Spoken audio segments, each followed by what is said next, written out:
he wrote the story, and then he started shooting it, and then he had to amend what he was shooting, and then he had to go back and amend the story, and then do more shooting. So it was constantly moving. Now films happen like that anyway, but if you're doing all that on your own, then it's a very, very difficult and incredibly arduous task. It's a good story. It's a really, really good story. Twig appears on the beach, injured and beat up from the gang, and Nathan helps him. All Nathan's thinking about at the time is to go and rescue Charlotte. That's all he's thinking about.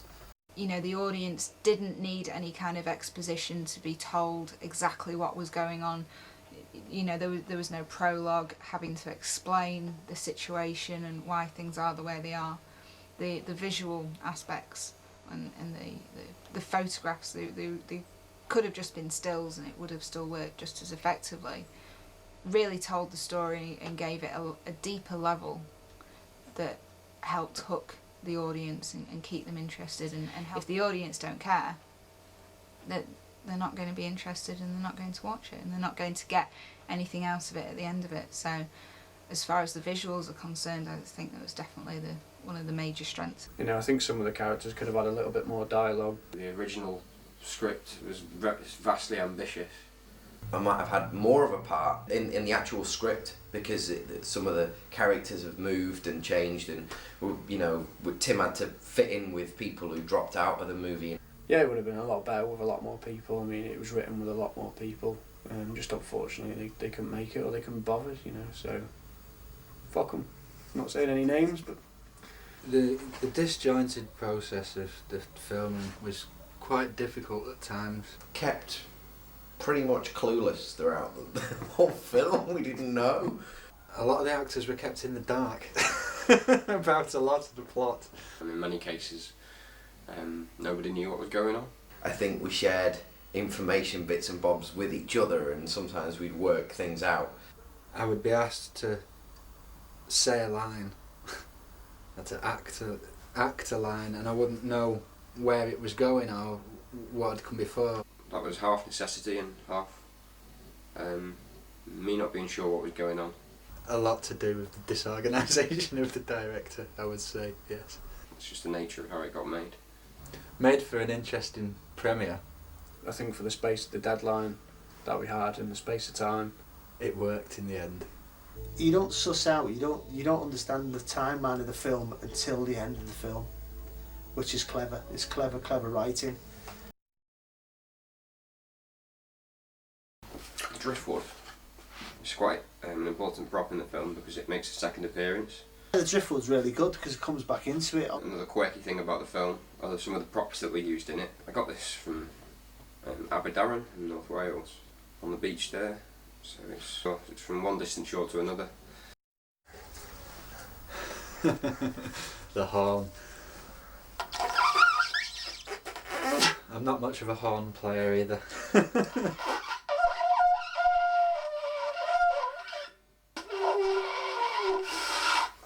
Bought this off eBay about 2 years before I even used it. we got this one when we went to Spain on the bull run.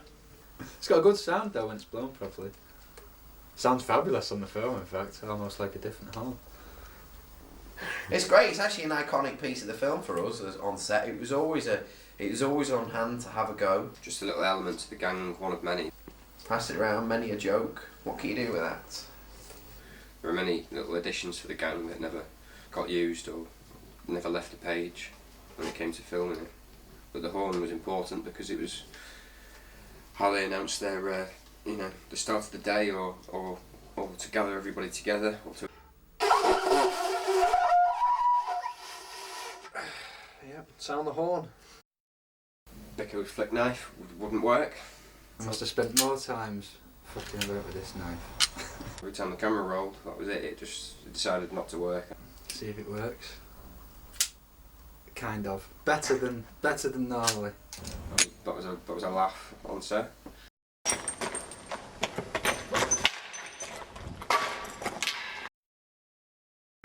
One afternoon, Tim and I went with disposable camera, my new digital camera, me in outfit, and to shoot a scene. And it was funny because Tim just said, oh, well, you and I'll just go down. So the two of us went, no. I thought, well, it's weird because it's just going to be me and him, like, I'm not acting with anyone else. And he basically said to me, right, what we need to do is look up there and shout this line. And once again, being fed the lines on the day, him gave me a bit. He said that this is like a hangout, another base, it's another haunt, if you like, and I'm going to see his character. And he told me about this other character. So I knew that I was part of a gang. I had to talk to a character high up who simply wasn't there, and I had to throw the hat to him and he wasn't there. And then a number of years later, maybe a year and a half or so, I think Tim went back and filmed the other character at the top of the stairs talking back to me. Rory does that in 2004 and Adam catches it in 2007 or whatever it was. The 2-year throw or the 18-month throw. Clever planning and good initiative, because he knew I was moving away, so he had to get these scenes done. When we went filming, I said, it doesn't really matter what you're going to play on the harmonica because I'll probably put something over it anyway. I'm not a harmonica player. I didn't think of it at the time, but the tune, for some reason, I ended up playing was quite apt. I think it wasn't until I'd edited the scene and we watched it back that he said, it's called Stranger on the Shore by Acapulco. It's actually a clarinet piece. How fitting that is for this film, with Vinny playing a tune that's exactly what happens in the film with Twig Harry. It's totally coincidental. It was totally coincidental, the aptness, the appropriateness of the title, of the Stranger on the Shore. I remember my brother used to play clarinet when he was a child. I remember him playing that tune. And for some reason I don't think I'd given it a thought ever since, until I was past that harmonica.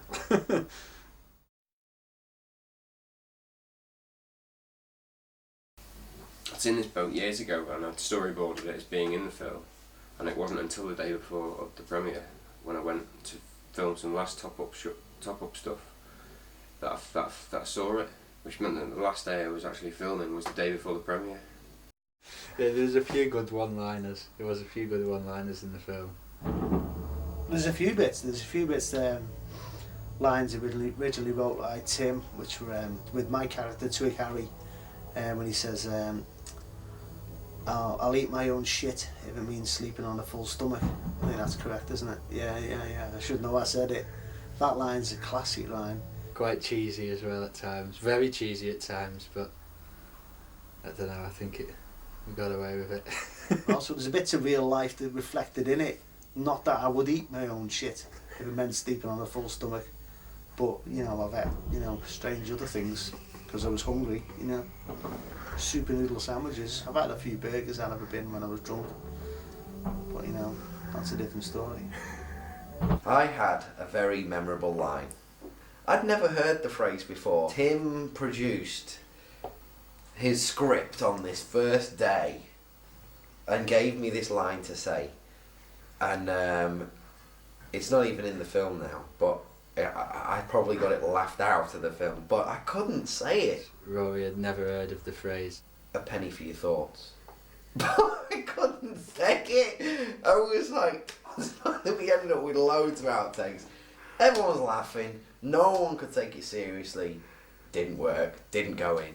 That's a bit of Tim and his writing, and that's, he was interested in perhaps using things that not everyone else uses. He is a character, offset and everything, and just something I'll never forget. It's a penny for your thoughts. Penny for your thoughts.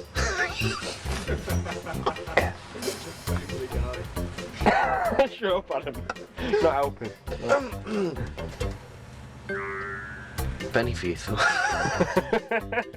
Okay, now.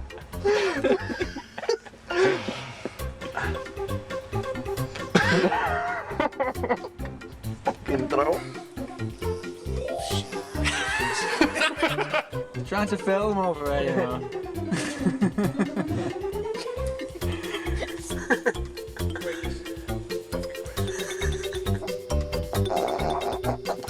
makes you so sure? What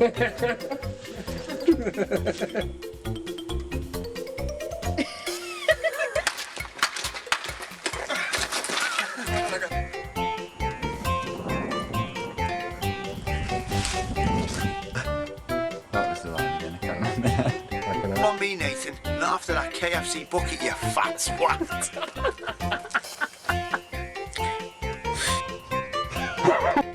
Headmaster's office now. Yeah, you want to. You want to do that? Determined. You take the fucking biscuit. That shouldn't swear so much.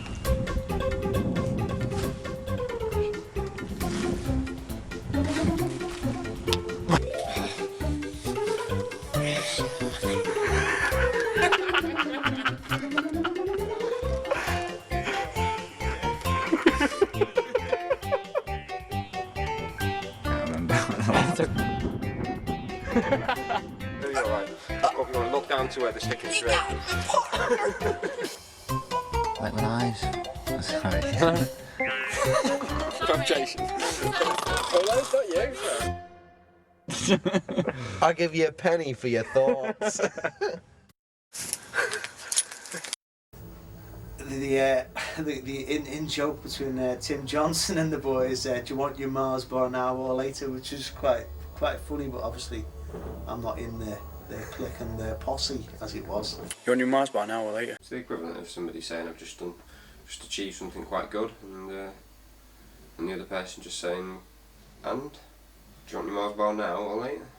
Tim used it because it was obviously his mates who had that catchphrase for years, but it tied in well. Well, you know, Mars bar, Snickers, Twix, Aero, Kit Kat. That was what they probably had said to each other sitting around a campfire or whatever, when they were out on hunts or scavenging or whatever. That was what they did, you know. Yeah, whatever.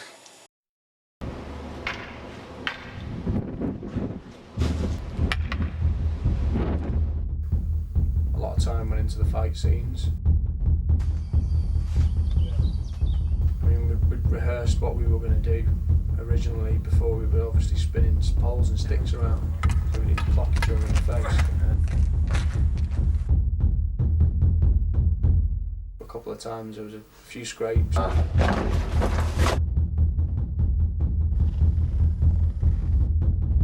Some of the close fight scenes, which were hard to do, came across well.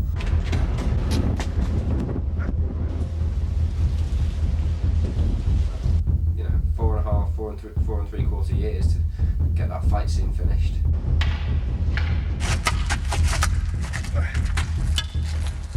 Must have done the fight scene 3 or 4 times from multiple angles.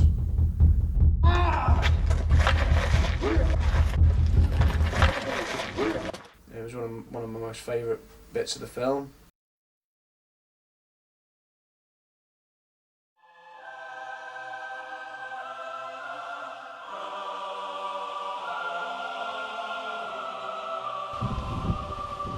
No one in the smartest funny shirt. Be prepared for disappointments.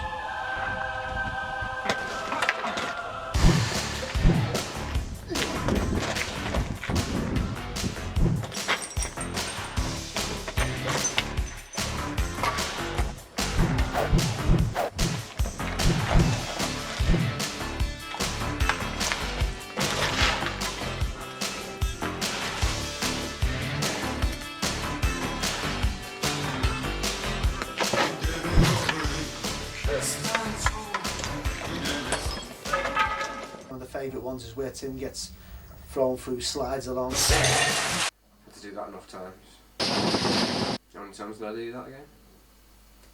Too many.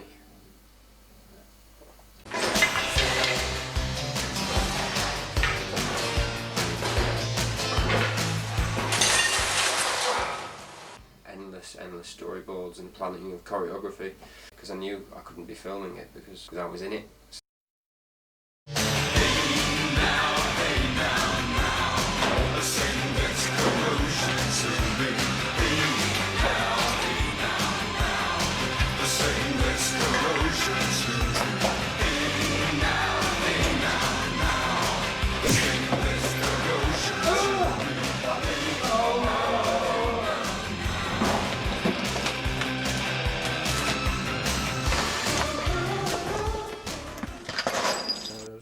glass around, so we had to be careful.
The final fight scene, it was good. It wasn't half of what it was meant to be, but in the end, be happy with what you got, because everybody's ideas start out grand, and then you realise what you're really capable of.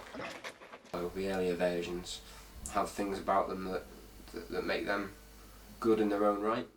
What you end up with is quite a raw confrontation between two people, I think I've enjoyed Throw Me About anyway.